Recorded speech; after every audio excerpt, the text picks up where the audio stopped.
This podcast is a proud member of the UUOP network.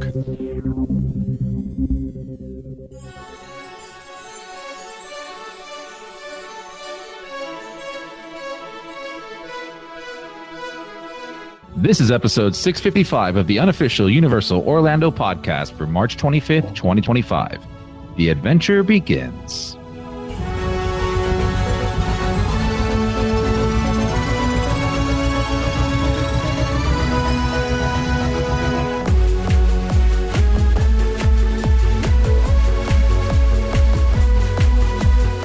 Hey everybody, I am here with Tracy, Michelle, Lee, and the Taste of Universal host and good friend Kelly. What is up, friends. y'all? Hello. Hi, Kelly.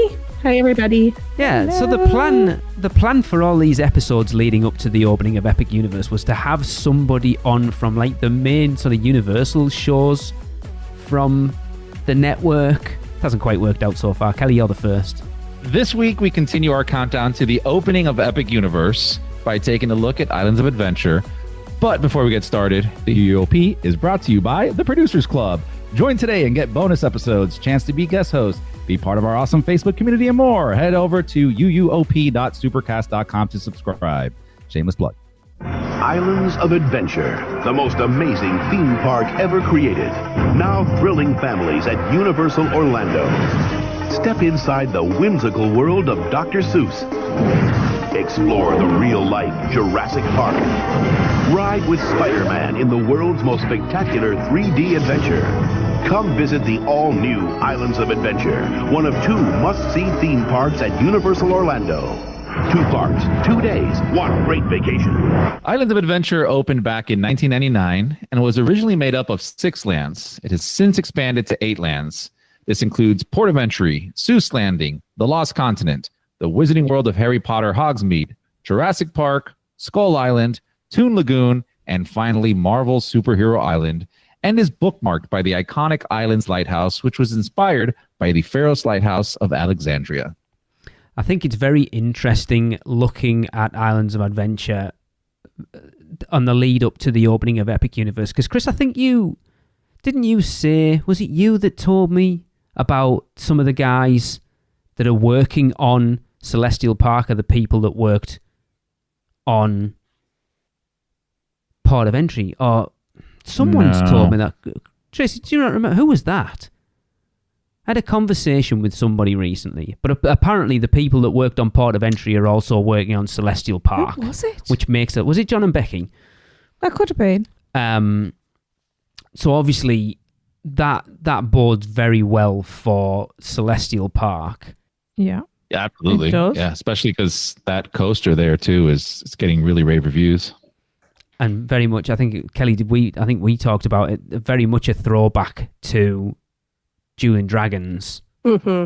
Yeah, I think it looks, to have, again, I know we're talking about Islands of Adventure, but to have that like non-IP, totally original story land that's not based on anything and everything in the world, even other kind of original-ish lands in other parks contain attractions that have IP in them. So to have something totally explorable, that's kind of why, Lee, when you were asking all of the network hosts which shows we would want to be on, Islands of Adventure is far and away my favorite theme park. And I love it from top to bottom, start to finish. So I'm here to gush about that. But that coming into Port of Entry is currently like nothing else that we really have. But it sounds like we're about to get something in that same vein of, I could spend hours walking around looking at details. I thought I knew a lot of details, and then I walked through it with Tracy and was like, I know nothing.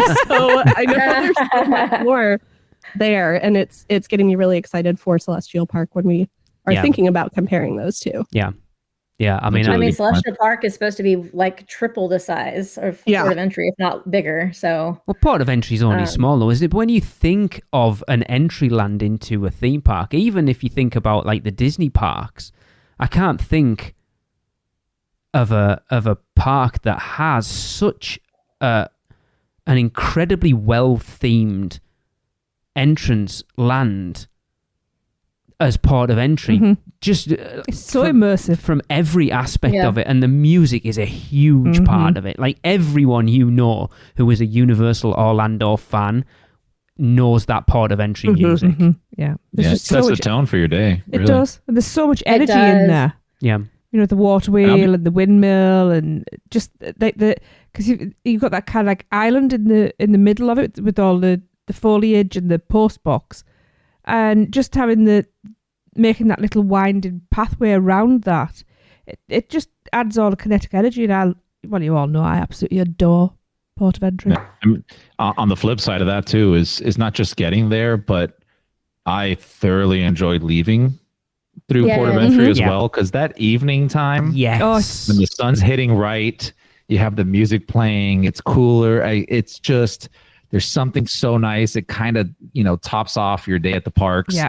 It leaves you relaxed almost. Yeah. It's really an awesome That's what I space. was going to say is Tracy was talking about how much energy it has, but at the same time, it's somehow calming. Yeah. Yes, exactly. Yeah. Like the music is very relaxing. Probably the water effects too. Yeah. Yeah. I was going to say, like you said, Chris, like coming out like on an evening, how the lighting's changed. If you can get in on a night, especially just after it's rained, the lights bouncing off the water on the floor. Yeah. It Beat me is to it. Yes. stunning. I've Yeah. taken so many beautiful photographs after the rain. I was going to say that night we went and met up with Andy and Thomas there, and it was pouring down, and we were just stood in the Christmas shop looking out. It's a beautiful completely photos. different place, but no less beautiful. Also, the sunsets after it rains in Florida are phenomenal. Yeah. Yeah. But then the park as a whole, it's like I don't know how many people know this at this point, because the park's kind of changed a little bit from when it opened, that it was all literary based. And I don't know how many people actually know that. It's not so much, I suppose it's still, Kong's the only one was Kong a book? Or was it? I don't think it was a book before it was a film. No, I right. don't think so. So Kong's the anomaly at this point. But I love that fact that it's all literary based. I was just going to say, I think part of the reason why I love this park so much is that when I go on vacation, no matter where that is, I go for escape. Like I don't just go to experience new things. And even a park like Studios, while I'm in a theme park, I'm looking at things that look, for the most part, pretty familiar to me. You've got Hollywood is a real place. New York is a real place. San Francisco is a real place.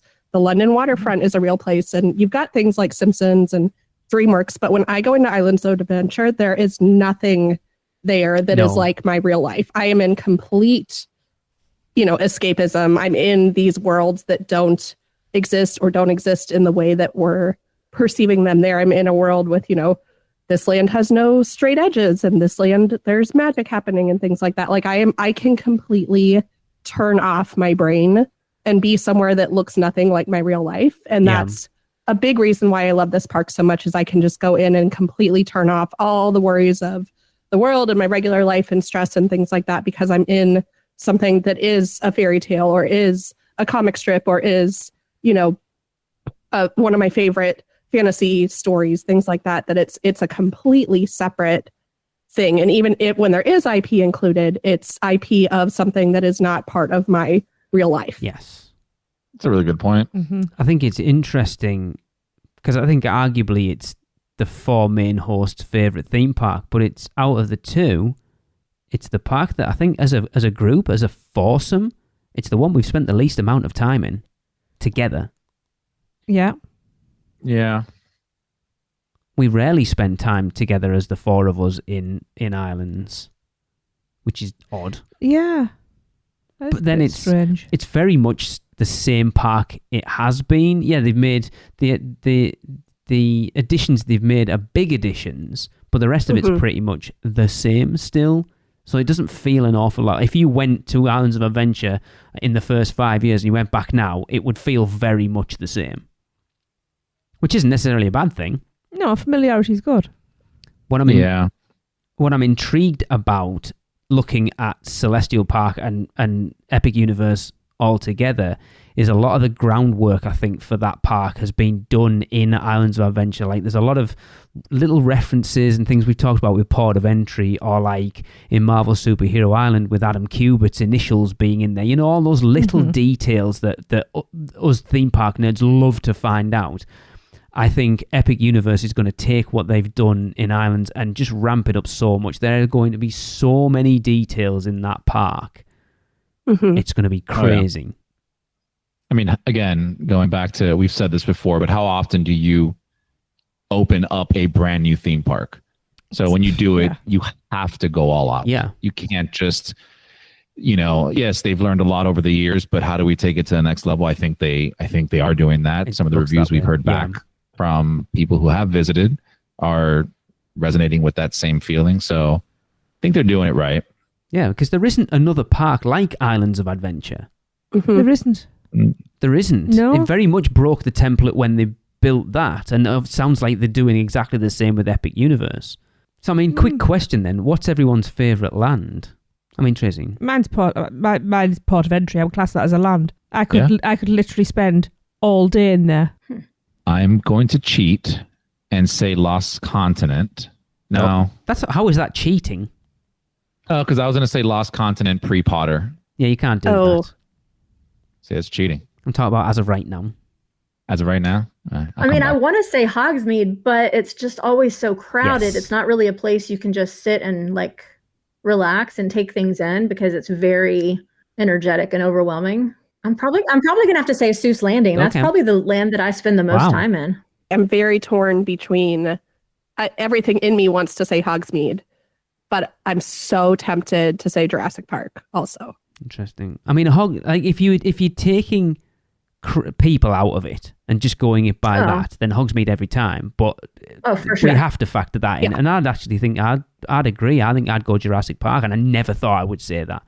But adding Velocicoaster into that land has made so much difference. It has. You know, I've always loved it anyway because I love the greenery, and I love how, even though it's usually like the surface of the sun, it feels cooler because you're amongst that greenery. When there is a bit of a breeze, you can't feel it, but the movement of the foliage makes you feel cooler. It's just got energy now. It's got energy now with Velocicoaster. I don't feel like it does. I feel the opposite. Like, I love Jurassic Park in general, but I feel like the actual like thoroughfare is just that. Like, it's just a thoroughfare because the way the rides are situated, they're all kind of hidden off of that main thoroughfare.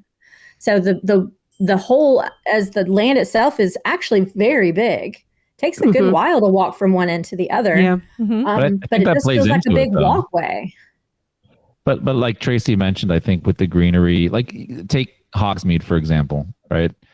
It feels very small, very cramped, very just, cramped. And everything's right there in front of you. Whereas like Jurassic Park, you can kind of wander into something. You can wander into the restaurant or the watering hole, make your way down into Velocicoaster. I think it's one of the few lands that has so much space, available to it to be able to explore and see things.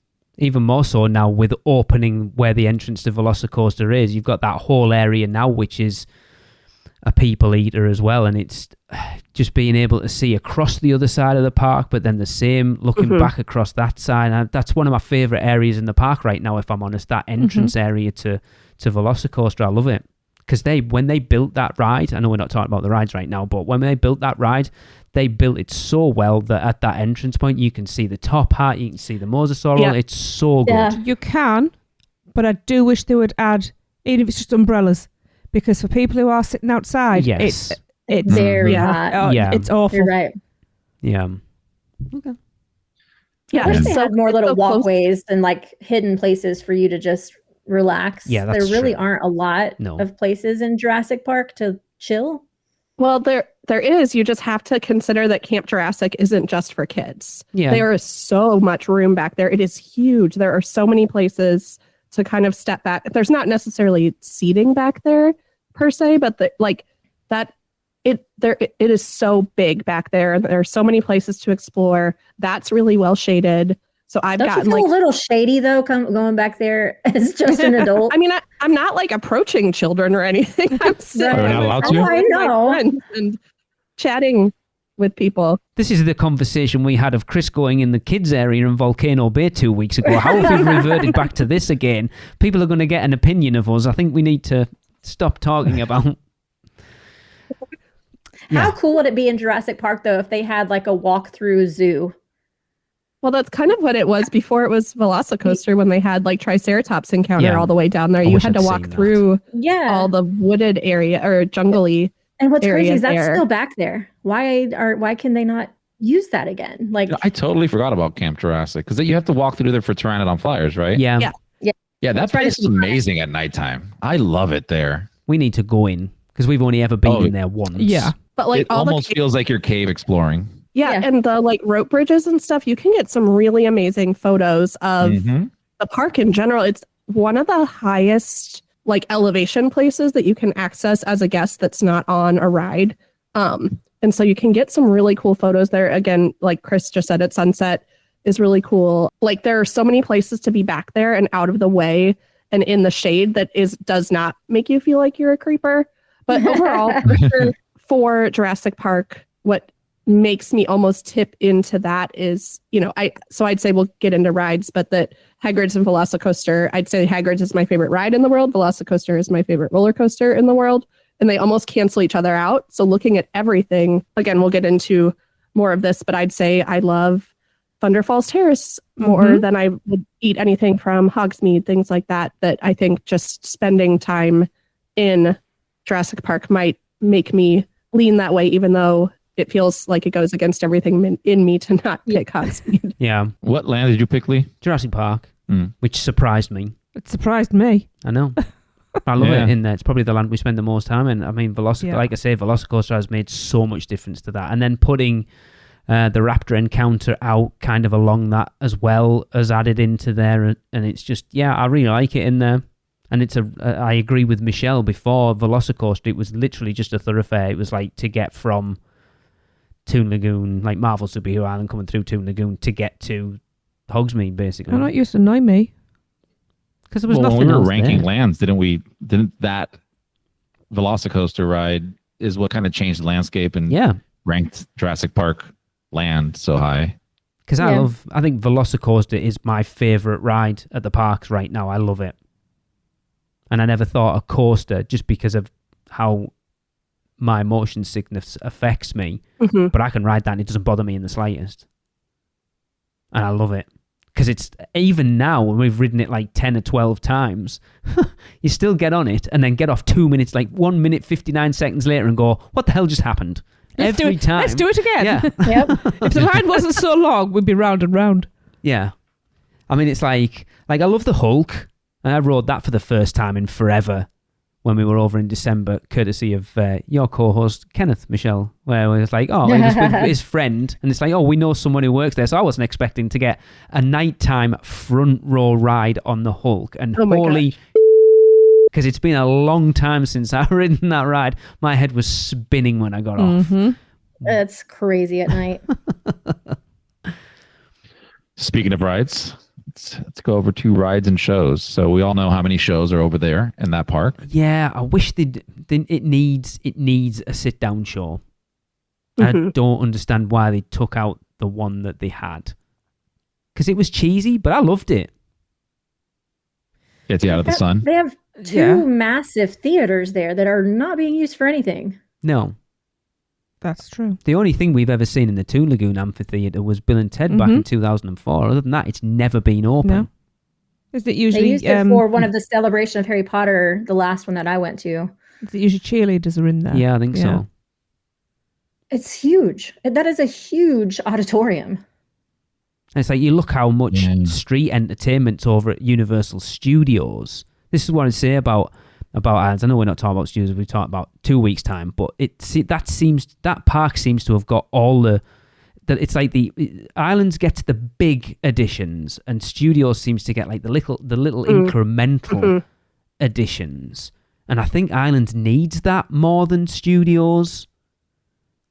You know, like look at like the Pirates in Port of Entry. and like the mayor and stuff. It lost so much when they got rid of them. And again, going back to these whimsical worlds, I want to encounter people from these worlds. I want to have conversations with people, even thinking back to, I don't know if anyone else knows what I'm talking about, but I think it was like a Travel Channel hour-long special that came out before Islands of Adventure opened. And that's where they talked about like getting the trees from Hurricane Andrew. Yeah, we've seen it. How they made the music for Seuss Landing by literally like sawing apart different instruments and putting them back together. Yes.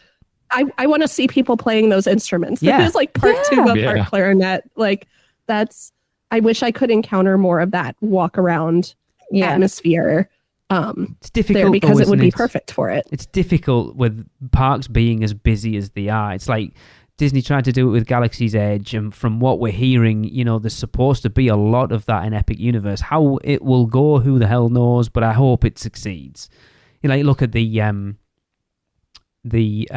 scare actor that was in the Conque. We said when that ride opened and they announced that's like that won't last long, and it didn't. Sadly, and it's sad because it was so awesome. Yeah, I would have loved to have seen it. Yeah, I mean, it goes back to the reduction of live actors instead of queues and rides. It's unfortunate, but I mean, it's a weird thing because they, like you mentioned earlier, I think Michelle, you had said this, where you have these two giant stages that could eat so many people during the busy times, especially. It makes no sense not to have those open. No. You still have all the set pieces inside of Sinbad's, and the Toon Lagoon one. I mean, you could do anything there. It's just a stage show. Yeah. Yeah. Like, just swallow it up and make it part of Marvel and do some sort of Marvel show in there.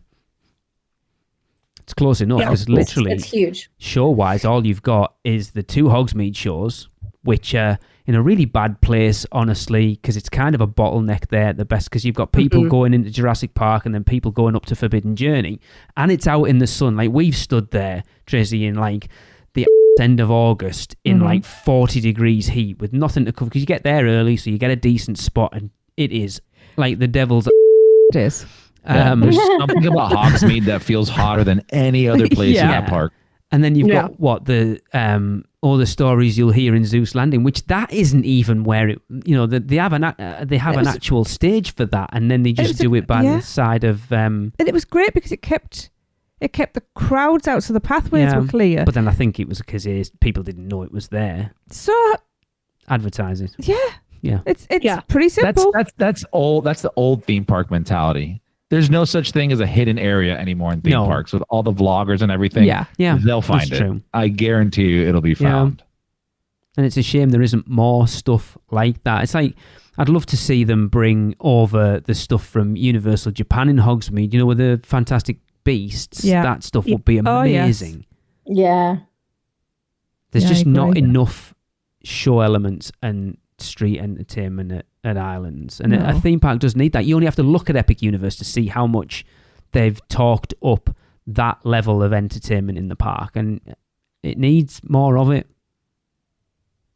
Even just seeing how busy the beat builders still are, and that Marilyn Monroe still draws a crowd. Like those things have been around forever, for the most part, doing the same show sets too, unless it's seasonal overlays of that, but that they still draw insane crowds. And so when I was there this past month, again, just for a day, we stopped with our snacks we caught the end of the Blues Brothers show, and then this whole group of people started moving right as the Beat Builders started their Mardi Gras set, and the whole group just stopped again to watch that. I think there are very easy ways to incorporate that. I don't know if you want to talk about like characters as part of the like shows part of it, but the Marvel heroes draw like some crowds, but it's not something you would stop to watch instead of like a meet and greet here and there. It's sad now as well that you don't really see people gathered around the Mystic Fountain anymore. No, you don't. Because it's kind of tucked away at the entrance to Sinbad, and obviously Sinbad isn't there. It's just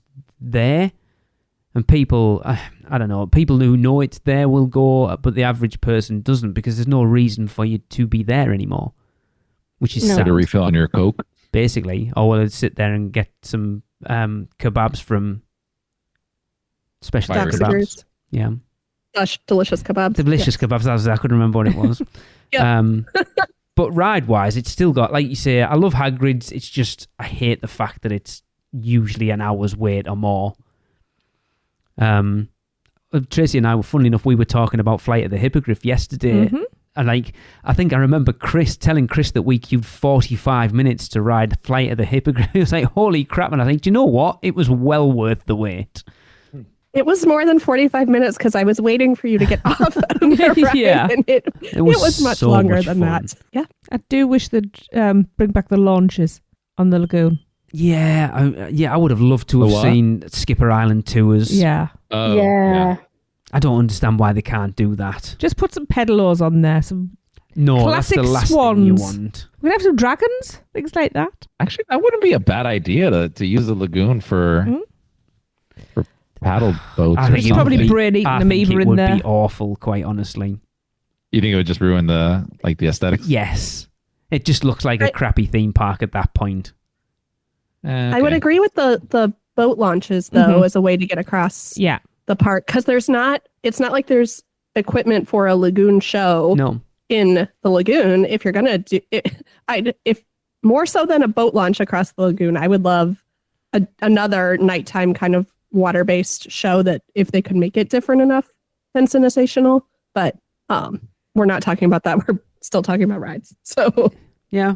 I mean, you look at like Zeus Landing is like all 4 rides in there I love. We've never ridden one fish, 2 fish, red fish, blue fish as much as we have on the last 2 or 3 trips. And it's so much fun, especially when Tracy decides she wants to be a make sure she gets me squirted. But it's funny, I don't care. Like, I really enjoy that ride. Somebody has to get that audio right there.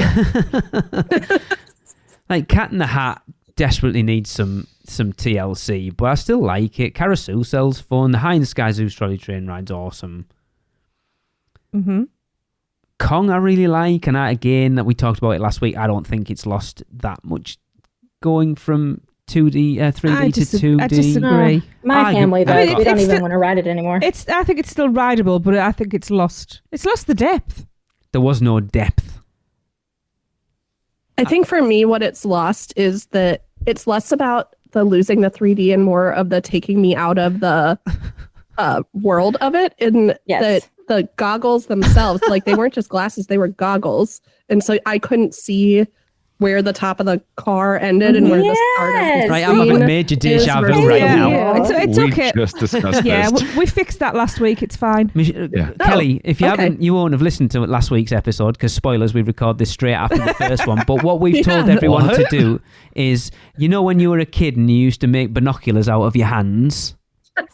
That's what we've told everyone to do. Yeah. So we want everyone on Kong to be riding it with their hand binoculars. Okay.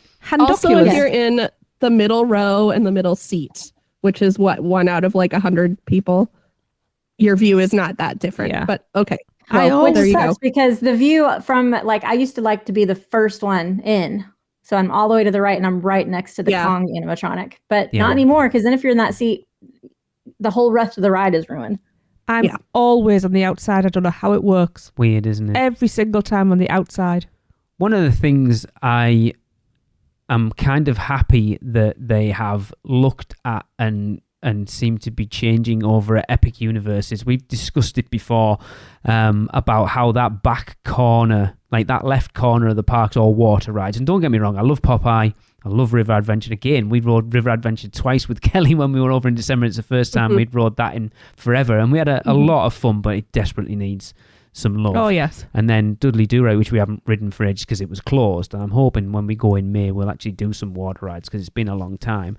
It's interesting that there's only one water ride in Epic. For now. Yeah, that was interesting to me. But I like too. that. Yeah. I don't know, especially, and I don't know if this is just like being a kid that grew up in the 90s and that water parks were like a big thing in Florida, and like that the function of something like Dudley Do-Rights is not to like amaze you with the incredible technology and story of I wonder if they're going to rescue her from Snidely this time or not. It's to get you soaking wet. Yeah, Like that. that's what she said. Those are not those are not water rides. I'm just going to keep talking. I would. Those are water rides that the the sole purpose of those is to drench you and to cool you down, and then you're the person walking around soaking wet and everyone's laughing at and things like that. It's not a story driven thing like Tiana's is, where you happen to get wet at the end of this incredible 7-8 minute attraction. It is, here's the waterfall. It's not going to part when you go underneath it. You're going to get soaking wet from top to bottom. And so I think it served the purpose of what you see is what you're going to get with those rides. But also, I don't do them every time anymore, whereas those used to be one of the main focuses of trips to these parks in the summer. And I would go to Universal, I would go over to Studios and be disappointed that there wasn't that sort of thing to do there.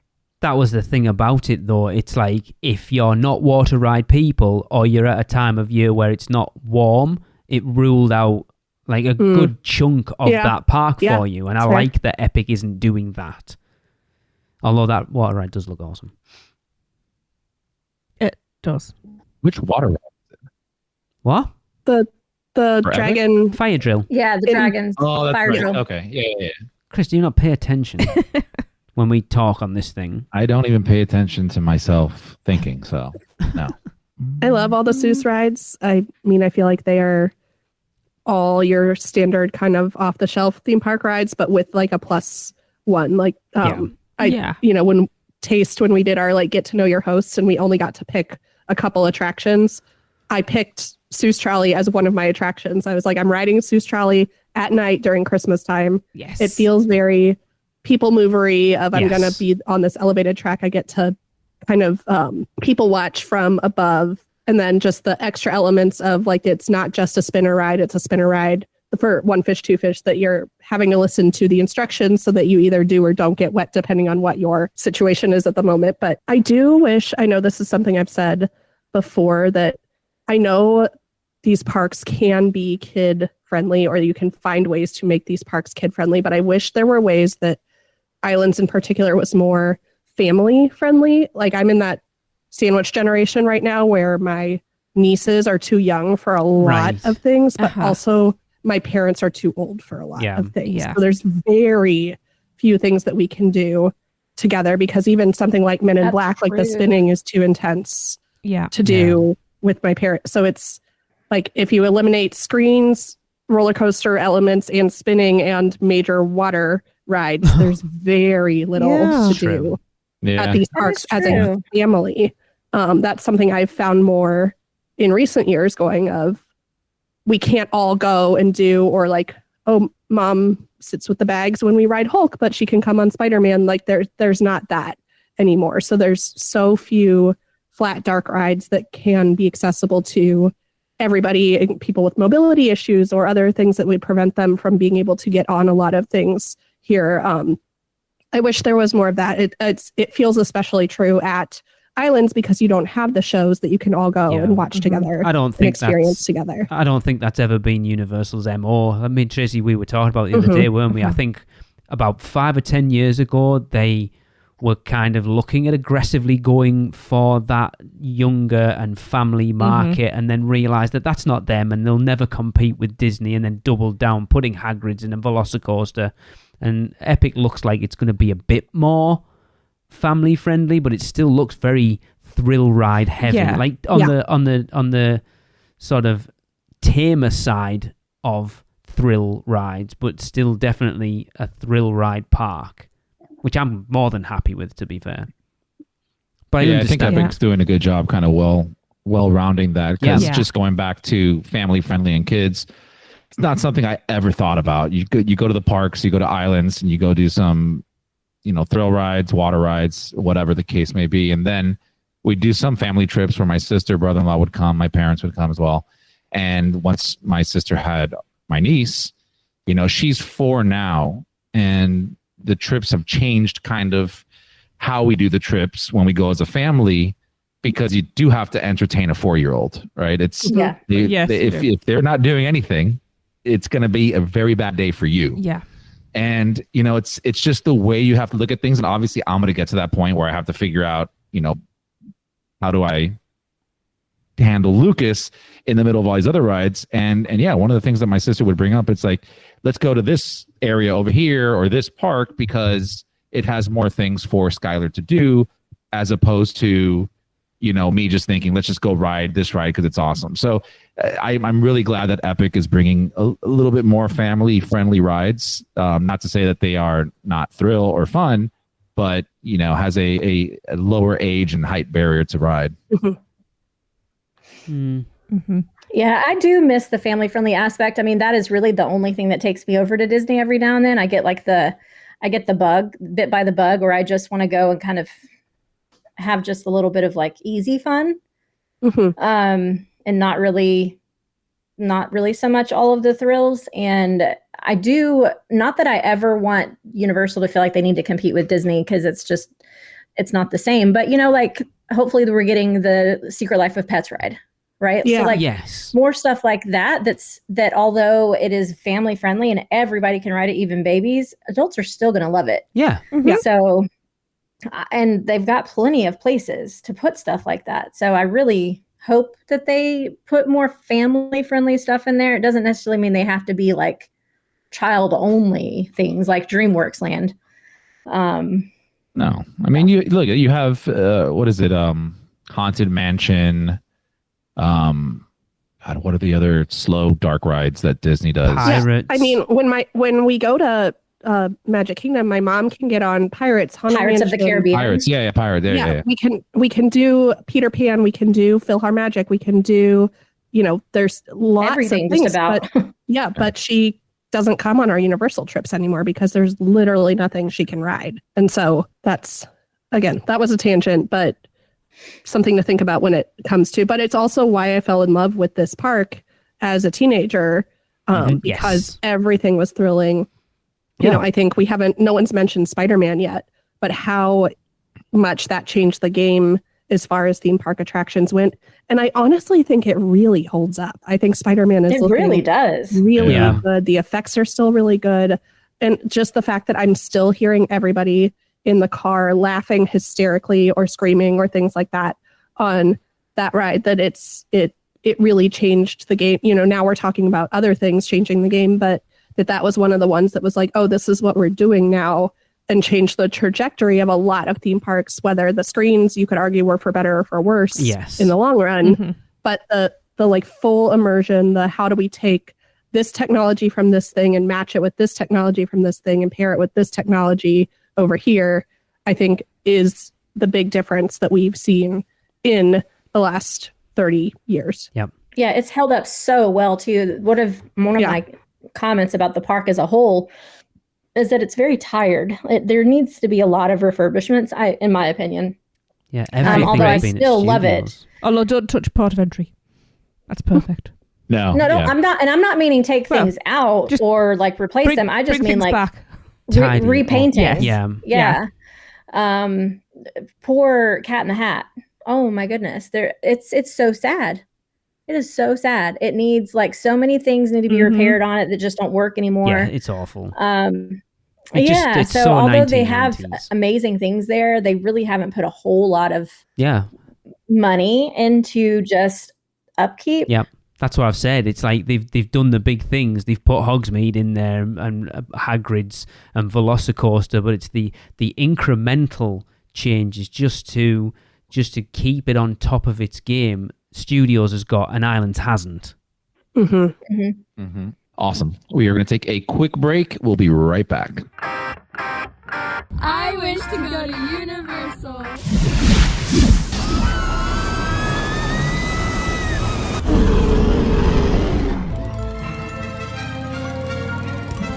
Right, off you go.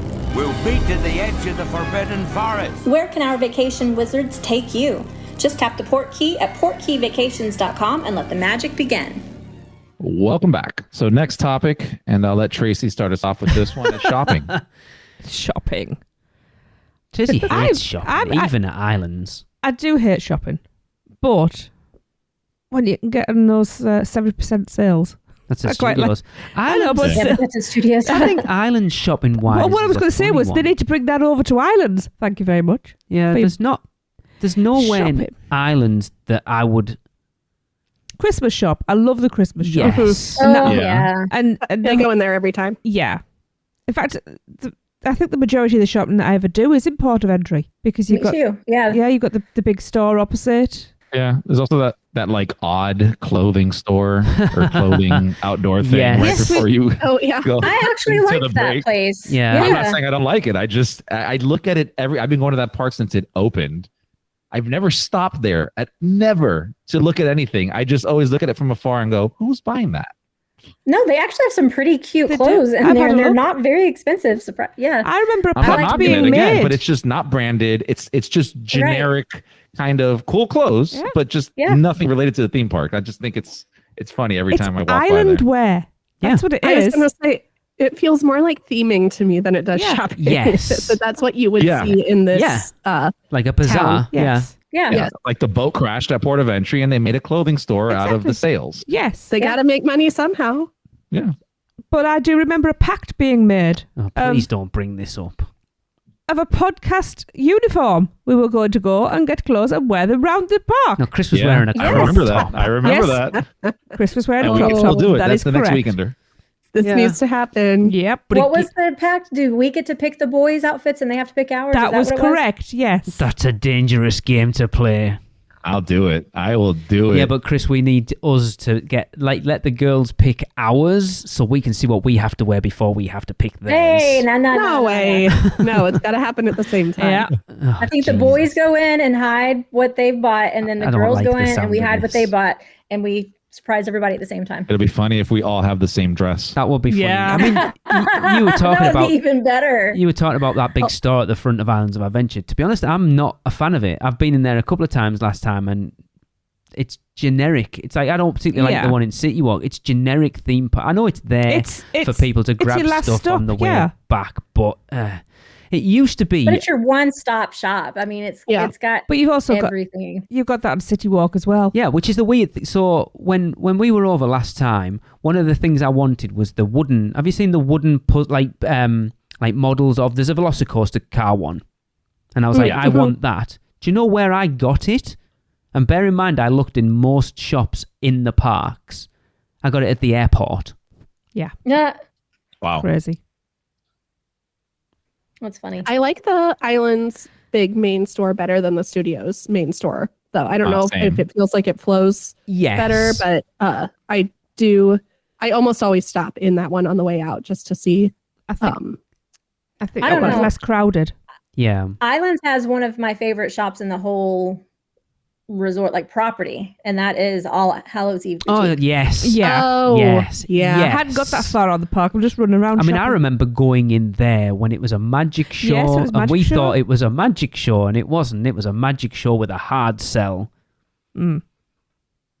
Because it How was like, long look ago at, was that? like on our 04, 05, we're like, oh, a magic show, cool, we'll go in and they do a little magic trick, and then you can buy this magic trick at the end of for $20, and then they do another my trick, and God. it's like, you can buy this trick and that one for $35. So like And I was like, a generic magic store yeah, thing it was that you would weird. find. There was Yeah. like the It's like an infomercial. you know, the but wallet that in lit person. fire out of, and like card Yeah, things. It was yeah. all Yeah. that stuff. Yeah, it was weird. It was a weird thing to find in a theme park. No, Especially All in a- Hallows Eve Boutique now. Awesome. Yeah. So cool. It really is. Big fan. Even And it's if- a little hidden gem. It's never crowded. Mhm. no. Oh, I would disagree with that. I've been in Really? there and Really? gotten very overwhelmed. But I Yeah. go. I'm a teacher, so I go at spring break, Christmas Mm. break, Ah. summer. Yeah. Like that's Yeah. Because we've never seen You it know, that's massively when I- busy. yeah. I've gotten very over peopled in that store before, but I still go in because you find really cool things. Like you could buy like branded hot sauce and really random, like a cat spatula. Yeah, some Yeah. weird stuff. I tell you what I do, what I've come to like recently, the store in Marvel Superhero Island that's attached to where the Spider-Man meet and greet is. You know where I got my Oh, yeah, Deadpool yeah. t-shirts? Oh yeah. I really like that store. I was about to mention that. That is one of my favorite stores just to window shop. 'Cause Yeah. They that's the have- comic book store, right? Such No, good no, Marvel. no, on the other side, merchandise. like next to, so if you're stood looking at Spider-Man from the Meteor Lagoon side. impact, it's on your Mhm. left-hand side. Okay. So, well, They sell comic books in there too, though. But it's not Chris. the It's comic just book the, store. Stores, the one- no, but I'm talking about like one on the big corner. comic book store. Yeah. I think that is such a cool store because they have Okay. I'm a comic book nerd. Yes. And I also love statues and Marvel and all that. And this is like the old school Marvel that I grew up with. Yeah. And I just think it's the stuff that they get, which they rotate thing. They have to, because I always see something new every time I go. I think the statues are great. Again, a little too pricey for my blood, but it's nice to wander in there, window shop, look at comic books. It's not something you see very often inside of a theme park. No. I'll tell you what I would like to see them do. So I don't know whether you guys know, because I've been trying to get my hands on one for years. When Marvel Superhero Island, when Islands of Adventure opened, Marvel did a limited run of a Marvel Superhero Island comic book. And I know eBay. Derek Bergen's got one. Yeah. Yes, you can see them on eBay and they're bloody expensive. I would like to see them do a run of that, because they would sell a ton of them. Yeah. Yeah. And it's something as the massive Universal fan I am, that I'm desperate to find a copy of it that's within my price range. Because it's so cool. Yeah. Well, I love all those Marvel shops. Speaking of items, let's go around the table. Oh. What's your? And I know Lee's answer for his. What's your favorite piece of merch that you've shopped and bought at the at the theme park of Islands? Oh my God. God, there's so much. Well, I'll just jump in then, go on. It's my the Islands of Adventure soundtrack CD we bought in 2005. Shocker. Not only because it's awesome, but you cannot get that now for love nor money unless you're paying like $100 on eBay for it. And I think we paid like $24.99 for it. And I still have, like, it's still upstairs in my CD drawer. I have a CD drawer, by the way. It's actually $250 on eBay right now, just so you know. $250. $250, yeah. Wow. Wow. That's for a CD. They got to drop a vinyl of that. Yeah. Oh, yes, I mean, you please. look how crazy people went for that music when they dropped it on YouTube and Spotify last year and then took it off and people went crazy. I don't understand why they don't make it commercially available. It's hard for me to decipher what I've bought at Islands versus That's Studios. the problem I'm having. Same. I've Chris got asked the question one of and the doesn't even know Teacher the of all answer. things mugs from They're cool. Cat in the Hat. Yeah, I do have a Cat in the Hat mug. That Cat in the Hat, but that was Oh, weird. 'Cause Studios. yeah, but it's a Just thought somebody Studios else one, isn't it? Studios. The T-shirt. So Tracy's got a Universal Studios T-shirt with the arches, but with Cat in the Hat and Thing 1 and Thing 2 on it. It's like, Have that's a weird, it's a grey one. Where's that? Upstairs. Oh, I'm probably too fat for it. Wow. I think of something now. I didn't buy it, but it was given to me as part of the 1999 Dodge promotional event. He loves rolling that one out, doesn't he? I was also king and queen once. Both of them. At the same time, I've never heard that story. At the same time. Never heard that. Yeah, I have a lanyard and a fanny pack that is from when the park opened. Nice. That is, yeah. Yeah, that's stuff Somewhere. you can't buy. I mean, you probably could, Yeah. but you know what I mean. Oh, yeah. All right, I bought it at Islands. It's not Island specific, but I have the long sleeve gray shirt from Wizarding World. That's the tree that has Snape and Lily under it that says always. I have not seen that. I've never seen that either, yeah. Oh, let me see if I can find a picture of it. I'll send it somewhere. But yeah, it's like a super soft cotton long sleeve gray shirt that is the picture of the tree from the pensive memory of a silhouette of the tree. Hold on. I'll send it to you guys if you can find it. I know The only item that I really love that I know for sure I got from Islands is my Super Mom tank top that has the Captain America shield in the middle of Mom. All right. Nice. It's probably my favorite. Yeah. Other than my wands, I collect wands, and I've probably bought just as many from Islands as I had from Studios. So, but I don't know which ones. Well, I just realised what mine must be because I bought it twice. What? I'm What's currently that? wearing it. Oh, yeah. I think So- you got that from Studios, to be fair, but whatever. No, I didn't. I got it from Islands because I got it in yes, you Zeus did, you're Landing. right, yeah. God, call yourself The other an ones you expert. didn't. The other ones you got from the main studio store. And But only Studios. because I couldn't get them in. So yes, I have the Grinch lounge pants and long sleeve t-shirt that I wear as pajamas. And when we were back out, I bought a second pair because my other ones are faded and falling to bits because I wear them all the time. Literally, it'd be like, right, I need those washing. So it'd be like, she'd sleep in them on Friday night. They get flung in the wash Saturday morning. I need those washing and drying and ready for me to wear them tonight. It's the ADHD. There's nothing wrong with rebuying the same thing to wear. They're my comfort clothes. So, yeah. Cool. This winter was so cold that I almost convinced myself to buy online that like furry Grinch robe that they sold this year at the holidays. Yeah. That was like a not a muumuu, but it was like a very long nightgown made out of like Grinch fur, like material. Audrey wanted to buy it too, but she couldn't find it when she went back to get it. Yeah, I almost tried to find that online because I was so cold. Wow. That's cold. All right. Let's talk about food. This is such an interesting one. I know we got the two from Taste of Universal, but I'm going to jump in just quick. The food, the dining at Islands of Adventure is so hit and miss. Rebuttal? Taste of Universal? Like, it's one of those places where there isn't anywhere other than green eggs and ham. Hang on. I think Kelly and I are about to... I don't think there's anywhere where if you're like, oh, where do you want to eat in Islands? I'd be like, Kelly, do you want to say it or shall I? I don't know. I've already mentioned it once. Yeah. So. I know. You didn't even eat in there, really. I couldn't. I was ill. You weren't ill. You just had massive I had reflux. the worst heartburn. I was gutted. It was all right. Thunder Falls Terrace? Yeah. Yes, sorry. Oh, I like it. It smelled great. The little bit I had tasted great. We are eating there for definite. There was a next massive trip. group of us as well. Yeah. It's always fun Ooh, eating the pomegranate slushy or it's not a slushy.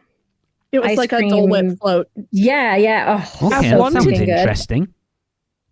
We had a whole discussion about it. I wanted it and I was like, I can't. I will say our go-to, both Alexa and I, after she had found it one day, and Kelly, you mentioned this earlier, is the kebab spot. It's really good. We had it for the first time in December and it was really good. Yeah, I really enjoyed that.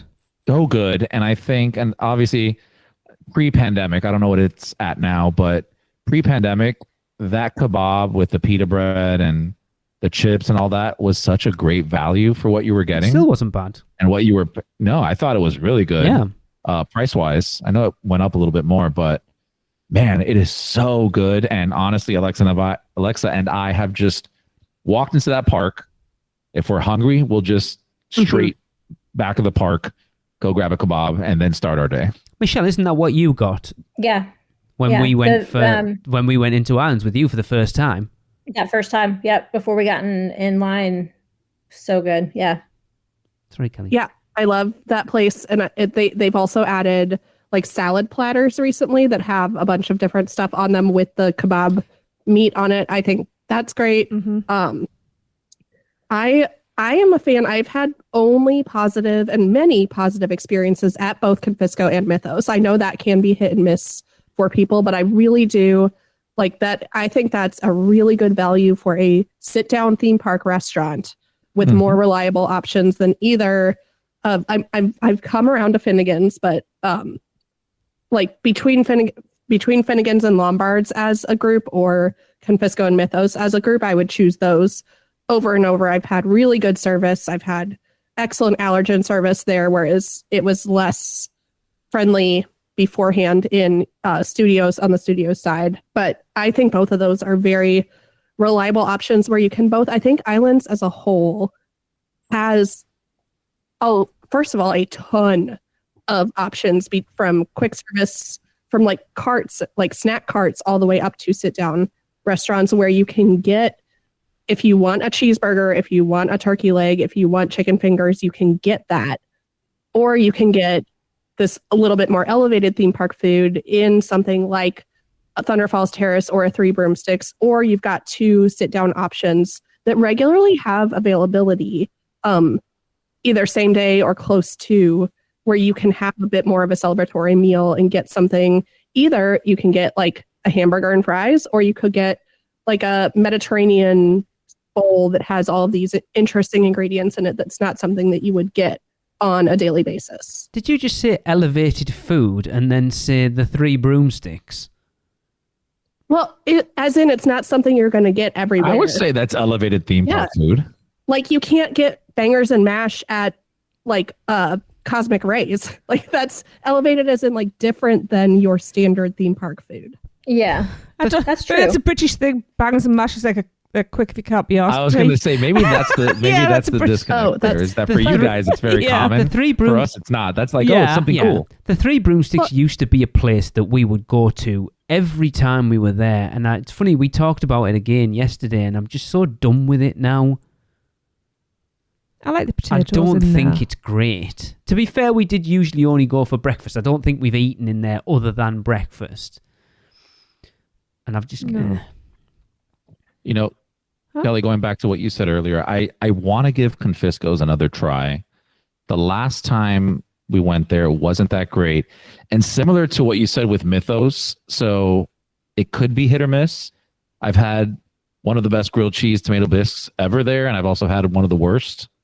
Barring my grilled cheese from Villanova. But I mean, that's going to take some beating. I just wish they would up the consistency a little bit more. Yes. Yeah. Because Mythos, for what you pay inside of a theme park with that view, it's a fantastic value. I personally think, I mean, again, you can get a burger and fries while standing next to a trash can for almost the same price of the food that you can get inside of Mythos. I mean, we took Darren for the first time when Darren was on the show, and we came over in 2013. He'd never been in because he thought it was an uber expensive sit-down restaurant.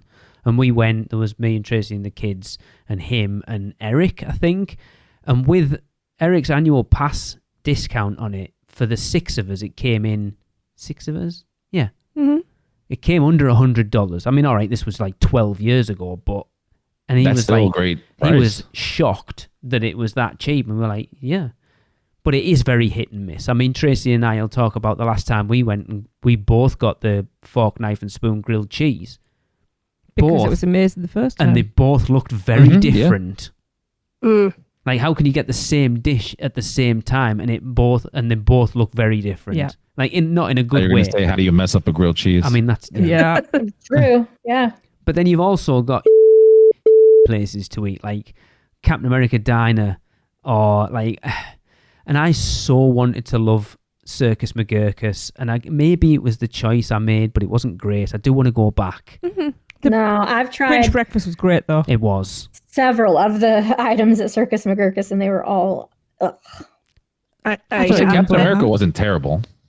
Last time we were there, they had like this hot honey chicken sandwich. I mean, the food's okay, but the restaurant itself is, every time I go in, is just dirty feeling.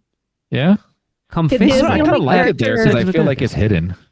What are we talking about now? There. Captain America. Yeah. Oh yeah. Well, I was going to say, and then Cafe 4 is the only place. The one I meant. Yeah.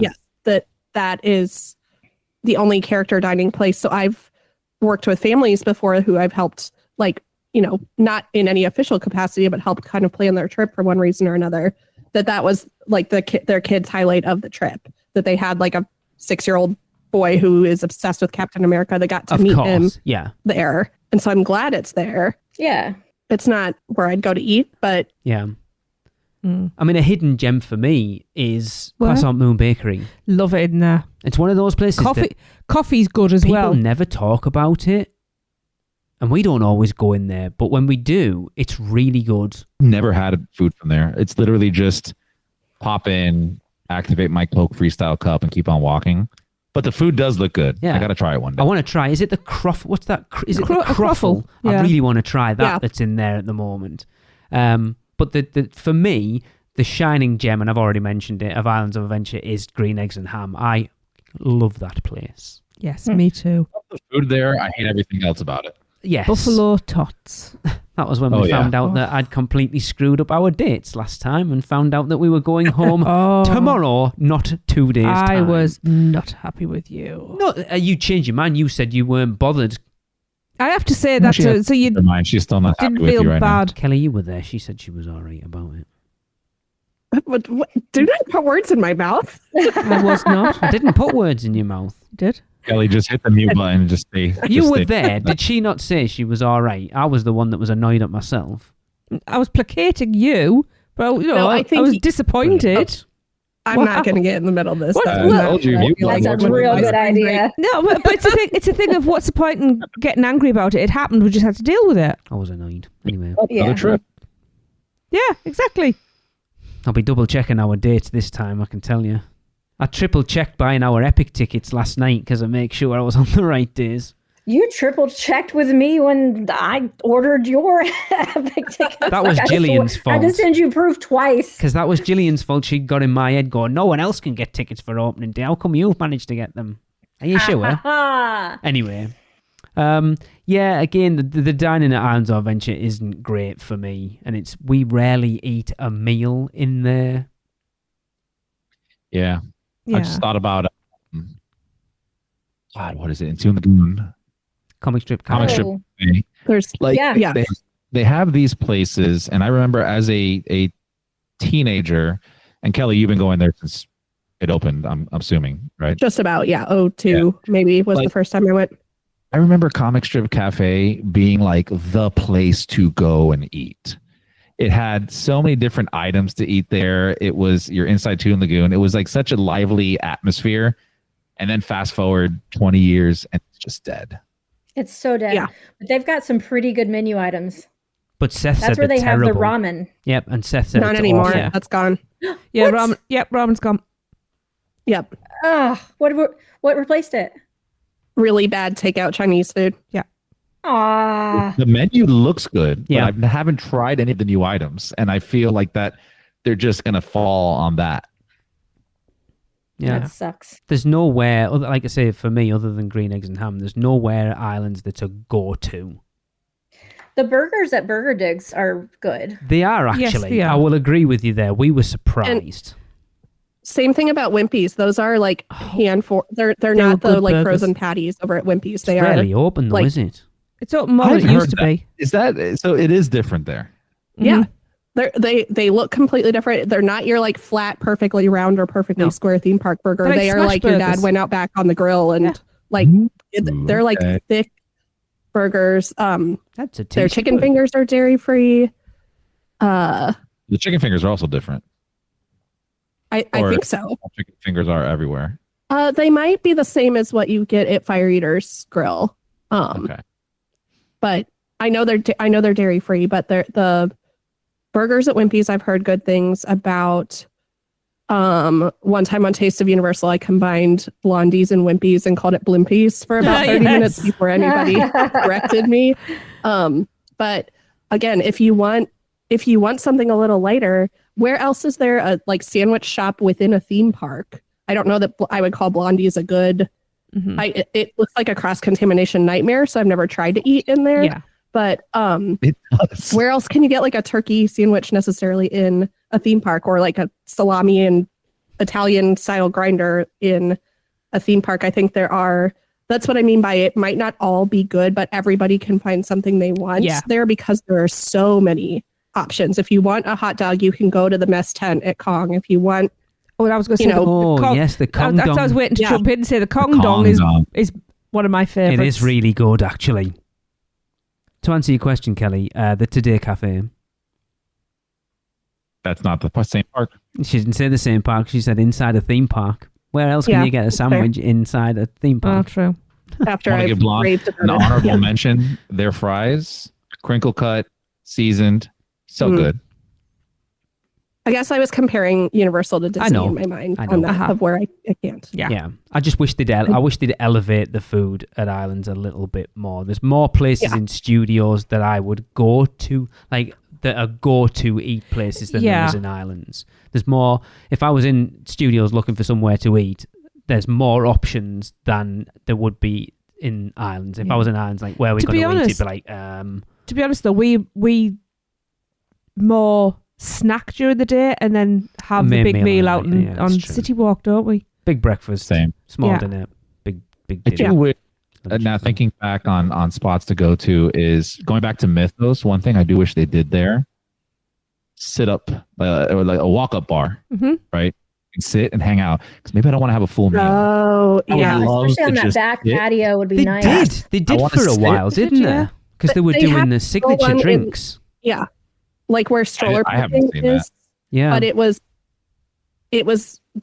just a couple high tops. There was nowhere to really hang out. And I don't know that it is still there. So I'm guessing it just didn't. No, it's definitely not. every time Yeah. we've gone to ask. Like, you can't just go grab a drink, even if it's to go. Like, you have to sit and eat food there. But I love the ambiance of that place so much that I would love to just drink and just hang out a bit. Yeah.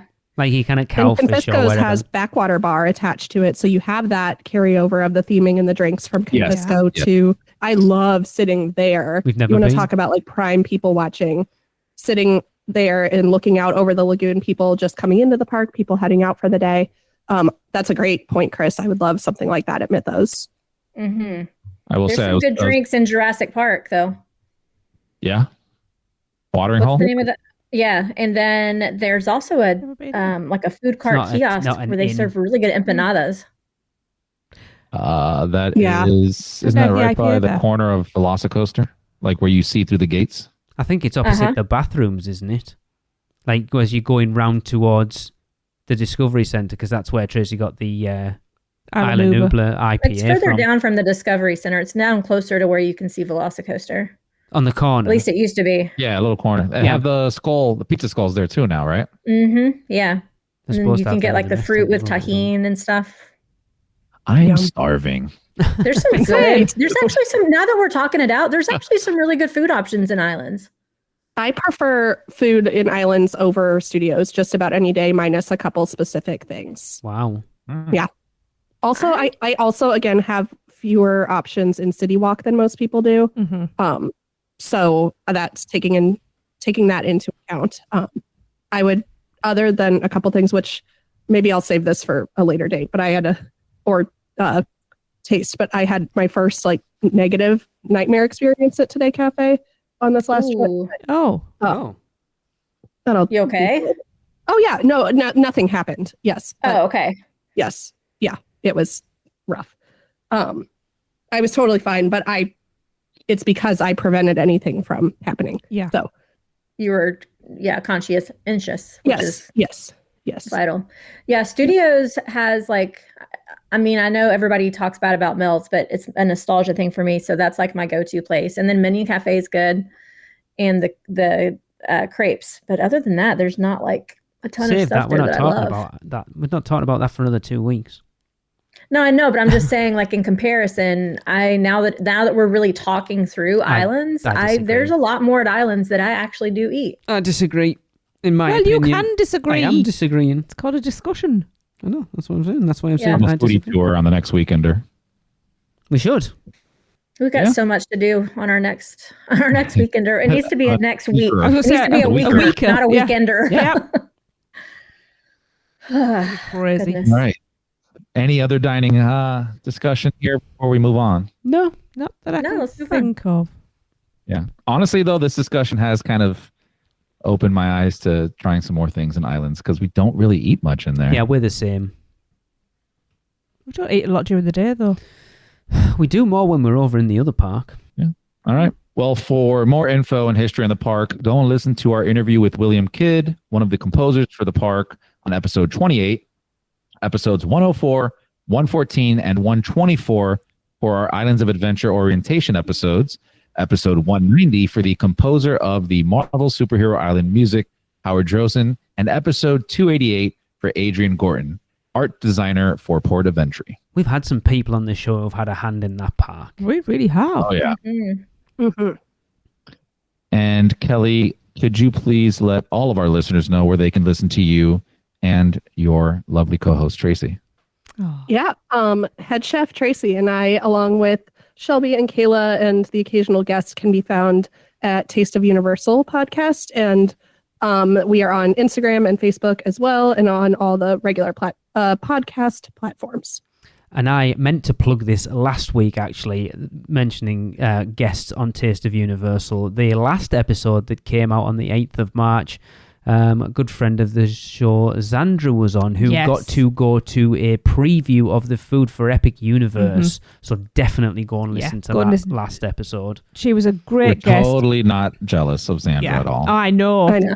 Yeah, great guest. She had a lot to say, and it's really worth going and giving it a listen. So we are going to have her on UUOP at some point. About seconds. I'm already in deep discussions with her. Tracy.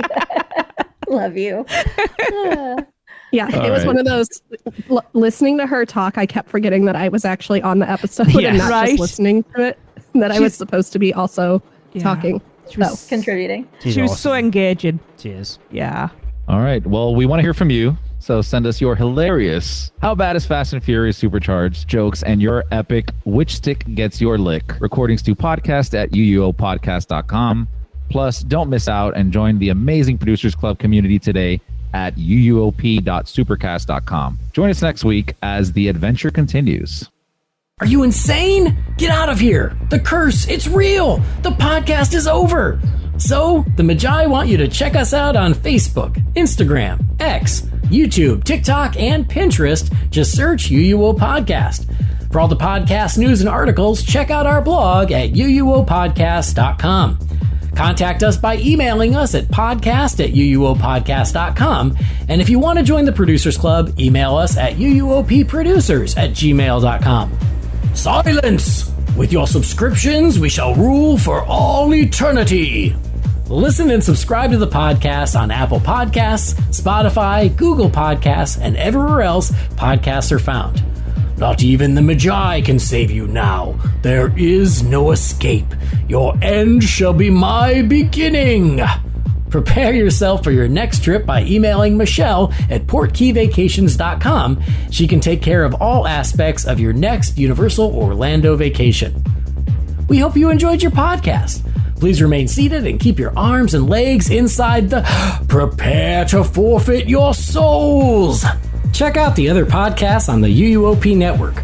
Rush of Fear, Halloween Horror Nights podcast, the theme park duo for all your West Coast news and info, the Taste of Universal, Universal Orlando Food podcast, and the newest podcast on the network, the Portkey Passport, our Disney-centric podcast.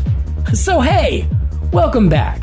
Hope you enjoyed the podcast. I would have enjoyed this podcast a lot more if I had gotten my cup of coffee.